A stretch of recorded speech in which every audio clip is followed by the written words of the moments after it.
पटना के हई पटन देवी, उनुकर बनारस ऐसन घाट, उनुकर बनारस ऐसन घाट।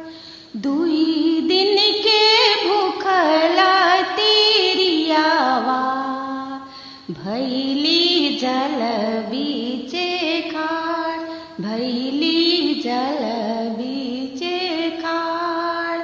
दुई दिन के भूखला तेरियावा, भैली जल बीचे खाड़।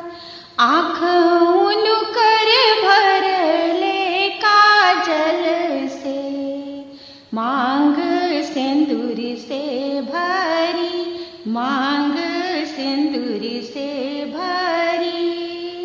सेज उनुकर भरल पुरुख से, गोद बालक से भरी, गोद बालक से भरी।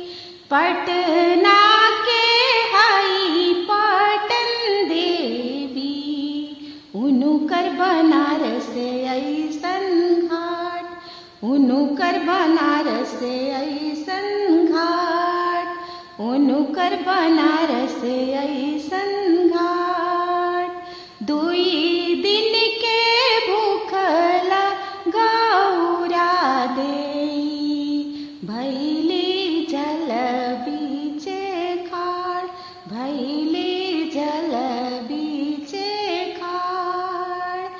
आँख उनुकर भरले काजल से, मांग सिंदूर से भरी, मांग सिंदूर से भरी। सेज उनुकर भरबो पुरुष से, गोद बालक से भरी, गोद बालक से भरी, गोद